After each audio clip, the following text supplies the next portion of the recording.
अलैक्म। आपकी अपनी अनुषा आपके साथ है अपने आज के व्लॉग में। मैं उम्मीद करती हूँ कि आप सब बिल्कुल खैरियत से होंगे और मैं दुआ करती हूँ कि आप सब जहाँ रहें खुश रहें, शादो आबाद रहें, हंसते मुस्कुराते रहें, मेरी वीडियोस को देखते रहें, उन्हें लाइक करते रहें और मेरे चैनल को सब्सक्राइब कर लें। आज एक दफ़ा फिर मैं रिटायर्ड DSP मलिक सफ्तर हयात की एक कत्ल केस की तफ्तीश की रुदात के साथ हाजिर हूँ। तो आइए चलकर देखते हैं कि मलिक साहब इस दफ़ा कत्ल केस की इस गुत्थी को किस तरह सुलझाते हैं और क्या वो मुजरिम को सज़ा दिलवा पाते हैं या नहीं।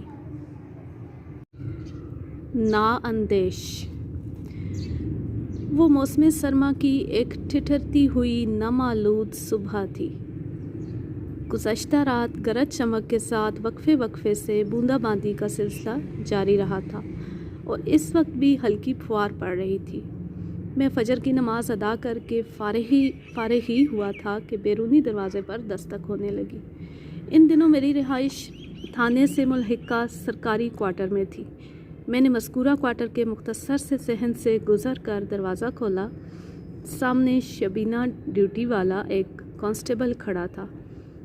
मैंने अपने थाने के रात वाले अमले को हदायत कर रखी थी कि किसी भी नौयत की हंगामी सूरत हाल में मेरे आराम को बालाए ताक रख कर मुझे फौरी तौर पर बुला लिया जाए, चाहे रात का कोई भी पहर क्यों ना हो।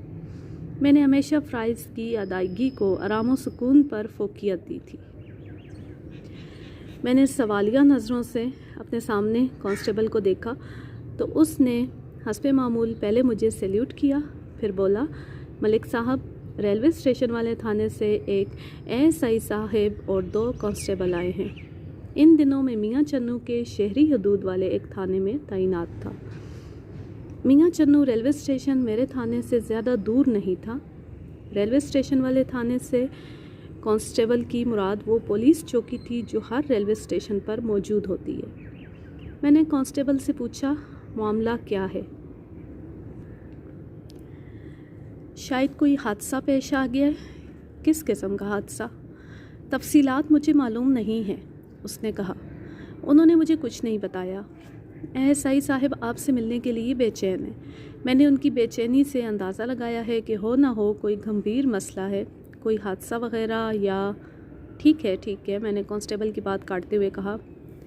तुम चलो, मैं अभी तैयार होकर आता हूँ। एक लम्हे के तवक्कुफ़ से मैंने इजाफ़ा किया, ASI सिद्दीक थाने में ही है ना? जी मलिक साहब, इसने इस बात में जवाब दिया।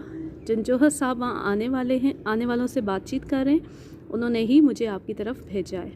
मैं मुतमईन हो गया। सिद्दीक जंजोहा मेरे थाने का नहायत ही काबिल और तजर्बाकार ASI था। मुझे उसकी सलाहियतों पर पूरा भरोसा था। मेरी उम्मीदों के ऐन मुताबिक उसने आगे चलकर बहुत तरक्की की थी। कांस्टेबल की ज़ुबानी जब मुझे इल्म हुआ कि सिद्दीक आने वालों से मसरूफ़ गुफ्तगू है तो मुझे यकीन हो गया कि मेरे वहाँ पहुँचने से पहले वो मामले की तह तक उतर चुका होगा। मैं जब अपने जिस्म पर वर्दी सजाकर अपने कमरे में पहुँचा तो मेरी तवक्को के ऐन मुताबिक ASI सिद्दीक अपने काम से फारिग हो चुका था। रेलवे स्टेशन पुलिस चौकी से आने वाले सरकारी एहलकारों ने मुझे सलाम किया। इनके कुछ बोलने से पहले ही जंजोहा ने कहा, मलिक साहब, इधर रेलवे स्टेशन के नज़दीक एक बंदा ट्रेन से कटकर हलाक हो गया। ये कब की बात है? मैंने आने वाले ASI को मुखातिब करते हुए कहा। मज़कूरा ASI का नाम बाद अज़ा मुझे मोहम्मद असलम मालूम हुआ। मोहम्मद असलम ने जवाब दिया, हादसा लगभग 3 बजे रात पेश आया था। हमने मौका की इब्तिदाई कार्रवाई मुकम्मल कर ली है। मज़ीद तफ्तीश के लिए अब आपके पास आए। हादसा किस जगह पेश आया है? मैंने पूछा। मियाँ चन्नू रेलवे स्टेशन से तकरीबन 1 फरलांग पहले, रेलवे पुलिस के ASI ने बताया। इस तरफ जहां चंगड़ों ने अपनी झुग्गियां वगैरह डाल रखी हैं। मैंने कहा, 1 फरलांग किस तरफ? फिर वज़ाती अंदाज में पूछा, खानेवाल की जानिब या चीचावतनी की सिमत? चंगड़ों, खाना बदोशों और बंजारों ने तो दोनों तरफ झुग्गियां डाल रखी है। वाज़े रहे कि मियाँ चन्नू रेलवे स्टेशन चीचावतनी और खानेवाल के दरमियान पाया जाता है। ASI मोहम्मद असलम ने जवाब दिया, मलिक साहब, जाए वकुआ मियाँ चन्नू रेलवे स्टेशन से 1 फरलांग मगरिब की जानिब यानी खानेवाल की सिमत। एक लम्हे को रुककर उसने मज़ीद बताया, ट्रेन कराची से आ रही थी और उससे लाहौर जाना था। मज़कूरा ट्रेन علیہ صبح لاہور پہنچتی ہے اور میرا خیال ہے اس وقت وہ راہول کے ریلوے اسٹیشن میں داخل ہو رہی ہوگی۔ کیا مطلب؟ میں نے چونکے ہوئے لہجے میں دریافت کیا۔ کیا آپ نے ٹرین کو روکا نہیں تھا؟ بس جی، تھوڑی دیر کے لیے روکا تھا، ضروری کارروائی کے بعد ٹرین کو جانے کی اجازت دینا پڑی، ایس آئی نے بتایا۔ اگر یہ حادثہ کسی بس یا ٹرک سے پیش آیا ہوتا تو ہم اسے کسی صورت جانے نہ دیتے۔ دراصل ملک صاحب یہ مین لائن ہے اور اس کے بند ہونے سے کراچی سے پشاور تک کا ریلوے ٹریفک متاثر ہو جاتا ہے، لہٰذا مجبوراً ٹرین کو چھوڑنا پڑا۔ میں نے ایس آئی محمد اسلم سے وقوع کی کارروائی کی مکمل رپورٹ حاصل کی، جس میں 2-3 خانہ بدوشوں کے آدھے ادھورے بیانات بھی تھے۔ ٹرین کے ڈرائیور بشیر احمد اور گارڈ اکرام اللہ کا مختصر بیان بھی شامل تھا۔ تھوڑی دیر تک میں ایس آئی سے مختلف سوالات کرتا رہا، جن کے جواب میں جائے وقوع کے بارے میں مجھے خاصی معلومات حاصل ہوئی، خاص طور پر جائے حادثہ پر پائی جانے والی اشیاء خصوصی توجہ کی متقاضی تھی۔ میں نے تھوڑی دیر میں وہاں پہنچنے کا وعدہ کر کے ایس آئی محمد اسلم اور دونوں سپاہیوں کو روانہ کر دیا اور صدیق جنجوعہ کے ساتھ مل کر لایا عمل تیار کرنے لگا۔ ناشتے کے بعد جب ہم جائے وقوع پر پہنچے تو پوری طرح اجالا پھیل چکا تھا، تاہم سورج نہ ہونے کے باعث دھوپ ناپید تھی، البتہ بوندا باندی کا سلسلہ تھم چکا تھا۔ اس وقت صبح کے کم و بیش 8 بجے تھے۔ ریلوے لائن کے دونوں جانب خانہ بدوشوں اور بنجاروں کی جھگیاں ایستادہ تھیں۔ اس سے آگے جھاڑیوں کا ایک طویل سلسلہ تھا۔ جس جگہ حادثہ پیش آیا تھا وہ مقام جھگیوں سے خاصے فاصلے پر جھاڑیوں کے نزدیک تھا۔ میں نے سب سے پہلے ٹرین کا شکار ہونے والے بدقسمت شخص کا جائزہ لیا۔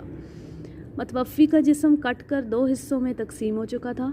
دھڑ والا حصہ ریلوے پٹری کے درمیان پڑا تھا، جبکہ دونوں ٹانگیں باہر پڑی تھیں۔ یہ ایک دل دہلا دینے والا خوفناک منظر تھا۔ اگرچہ متوفی کا پورا چہرہ بری طرح مسخ ہو چکا تھا، تاہم یہ اندازہ لگانا مشکل نہیں تھا کہ وہ لگ بھگ 35 سال کا ایک خوش شکل شخص تھا۔ متوفی نے سفید کیٹی کا شلوار سوٹ پہن رکھا تھا، پاؤں میں باٹا کا تسموں والا بند جوتا تھا۔ موسم کی مناسبت سے شلوار سوٹ پر اس نے سرمئی رنگ کی گرم اونی جرسی زیب تن کر رکھی تھی، جس کے بارڈر پر نیلے رنگ کی بیل بنی ہوئی تھی۔ علاوہ ازیں اس کی کلائی پر اورینٹ واچ بھی موجود تھی۔ میں نے اس کی لاش کے دونوں حصوں کو الٹ پلٹ کر بغور جائزہ لیا تو مجھے کسی غیر معمولی بات کا احساس ہوا، تاہم وہ غیر معمولی بات فوری طور پر میری سمجھ میں نہ آ سکی۔ ٹرین نے متوفی کے جسم کو 2 حصوں میں تقسیم کر دیا تھا، لیکن حیرت انگیز طور پر وہاں زیادہ خون نظر نہیں آ رہا تھا۔ اگلی لمحے اس کی وجہ بھی میری سمجھ میں آ گئی۔ رات بھر وقفے سے ہونے والی بارش نے خون کے نشانات صاف کر دیے تھے۔ ایک لحاظ سے یہ بہت برا ہوا تھا۔ اب کسی قسم کا کھرا وغیرہ نکالنا ممکن نہیں رہا تھا۔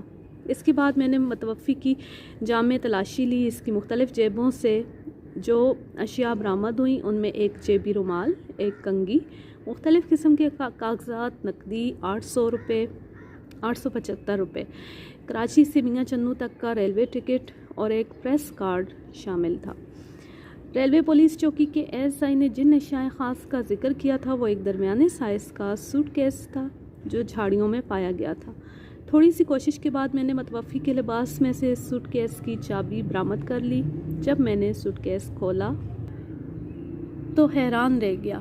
سوٹ کیس میں بچوں کے ریڈی میڈ کپڑے، کھلونے، زنانہ سوٹ، میک اپ کا سامان، بچوں کے جوتے، زنانہ سینڈل، انسلا کپڑا اور گرم شال وغیرہ بھرے ہوئے تھے۔ شواہد سے یہی پتہ چلتا تھا کہ وہ بدقسمت شخص کوئی مسافر تھا جو کراچی سے میاں چنو پہنچا تھا۔ یہ سوچتے ہوئے ایک لمحے کو میں چونک اٹھا۔ میں نے متوفی کی جیب سے برآمد ہونے والے ریلوے ٹکٹ کا بغور معائنہ کیا۔ ٹکٹ پر 7 جنوری کی تاریخ درج تھی، یعنی متوفی 7 جنوری کو کراچی سے ٹرین میں سوار ہوا تھا اور آج 8 جنوری تھی۔ متوفی کے لباس میں ٹکٹ کی موجودگی یہ بھی ظاہر کر رہی تھی کہ وہ ریلوے اسٹیشن کی عمارت سے باہر نہیں نکلا تھا۔ اگر ایسا ہوا ہوتا تو گیٹ پر ٹکٹ چیک کر اس سے ٹکٹ لے لیتا۔ اس کا مطلب یہی تھا کہ وہ میاں چنو ریلوے اسٹیشن کے پلیٹ فارم پر اترنے کے بعد ریلوے پٹری کے ساتھ ساتھ سیدھا جھاڑیوں کی طرف چلا آیا تھا۔ مگر کیوں؟ یہ ایک ایسا سوال تھا جس کا جواب سر دست مجھے معلوم نہیں تھا۔ ایس آئی صدیق جنجوعہ वक़्वे का तफसीली नक्शा तैयार करने में मसरूफ़ था और मैं के साथ के घोड़े दौड़ा रहा था। हादसा मियाँ चन्नू रेलवे स्टेशन से 1 फरलांग पहले पेश आया था, जिस पर 2 इम्कानात पैदा होते थे। नंबर 1, मुतवफ़ी ट्रेन के दरवाजे में से नीचे गिर गया हो या किसी ने धक्का देकर उसे बाहर फेंक दिया हो। ये इम्कान खासा कमज़ोर लगता था, क्योंकि अगर किसी दूसरे शख्स ने उसे धक्का दिया होता तो फिर वो ट्रेन के पहियों के नीचे आकर कट नहीं सकता था, बल्कि वो पटरी से दूर खासे फासले पर जा गिरता। ये बात भी वाज़ेह थी कि वो खुद भी नहीं गिरा था। इस सूरत में उसका सूटकेस आस पास ही पाया जाना चाहिए था, लेकिन झाड़ियों में जिस मकाम पर सूटकेस पाया गया था वो रेलवे लाइन से खासे फासले पर था। दूसरा इम्कान यही था कि मुतवफ़ी ने इस ट्रेन से सफ़र नहीं किया था। यह ख्याल आते ही मैंने मुतवफ़ी के लिबास से बरामद होने वाले टिकट का सरे-नौ जायज़ा लिया और इस नतीजे पर पहुंचा कि मुतवफ़ी इस ट्रेन का मुसाफिर नहीं था जिसने उसे मौत से हमकिनार किया था। टिकट पर जिस ट्रेन का मखसूस कोड दर्ज था वो मियाँ चन्नू रेलवे स्टेशन पर लगभग 9 बजे रात पहुँचती थी। अब ये सूरत हाल खासी वाज़ेह हो गई थी। मुतवफ़ी मज़कूरा ट्रेन से गुज़श्ता रात तकरीबन 9 बजे मियाँ चन्नू पहुंचा था। आज के लिए बस इतना ही। आगे चलकर देखेंगे कि मलिक सफ़दर हयात इस केस को सुलझाने में, इस गुत्थी को और इसे हल करने में किस हद तक कामयाब हो पाते हैं, और क्या मुतवफ़ी मोहम्मद फ़ाज़िल जावेद उर्फ जैदा ही था या वो कोई और शख्स था, और क्या ये वाकई एक हादसा था या उसे कत्ल करके उसे हादसे का रंग देने की कोशिश की गई थी। ये सब तो हमें अगली किस्त में मालूम होगा। आज के लिए बस इतना ही। अब लेती हूँ आपसे इजाज़त। जहाँ रहें खुश रहें, शादो आबाद रहें, हंसते मुस्कुराते रहें, मेरी वीडियोस को देखते रहें, लाइक करते रहें, मेरे चैनल को सब्सक्राइब कर लें और बेल आइकन को ज़रूर प्रेस करें ताकि मेरी आने वाली हर न्यू वीडियो की नोटिफिकेशन आपको बर वक्त मिलती रहे। अल्लाह हाफिज़, अल्लाह निगहबान।